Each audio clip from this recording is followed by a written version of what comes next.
நேயர்களே, மகாராஷ்டிரா மட்டும் இல்லை, இன்றைக்கி இந்தியா முழுக்க பார்த்திங்கன்னா ஒரு விமான விபத்து, பெரும் விமான விபத்து சோகத்தில் ஆழ்த்தியது. என்ன நடந்துச்சு வாங்க பார்ப்போம். மகாராஷ்டிரா மாநிலம் பாராமதின்ற ஒரு இடத்துல பார்த்திங்கன்னா, அம்மாநில துணை முதலமைச்சர் மரியாதைக்குரிய திரு அஜித் பவார் அவர்கள், தேசியவாத காங்கிரஸ் கட்சியை சார்ந்த தலைவர் திரு அஜித் பவார் அவர்கள் ஒரு கட்சி சார்ந்த ஒரு மீட்டிங்காக மும்பையிலேருந்து அவர் பாராமதிக்கு சென்றபோது தான் இந்த விமான விபத்தானது நடைபெற்றது. யார் இந்த அஜித் பவார்? மராத்திய அரசியலில் ஒரு பெரும் சக்தி வாய்ந்தவராக இருக்கார். அம்மாநில மராத்தியர்களால் தாதா என்று செல்லமாக அழைக்கப்பட்டார்.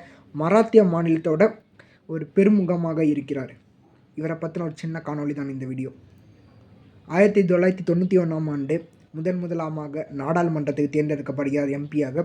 தன்னுடைய சித்தப்பா தேசியவாத காங்கிரஸ் முன்னாள் தலைவர் திரு சரத்பவாருக்காக தன்னுடைய எம்பி பதவியை ராஜினாமா செய்கிறார்.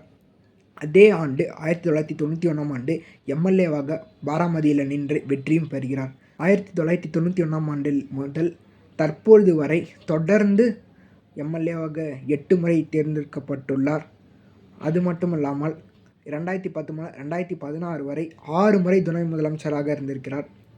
2023ஆம் ஆண்டு கட்சி பிளவுபட்ட போது இவர் ஒரு அணியாகவும், இவரோட சித்தப்பா கட்சியோட முன்னாள் தலைவர் திரு சரத்பவார் ஒரு அணியாகவும் இருந்த பொழுது சுப்ரீம் கோர்ட்டில் இருந்து வந்த தீர்ப்பின்படி கட்சியும் சின்னமும் இவருக்கு என்று ஒரு தீர்ப்பு வந்தது.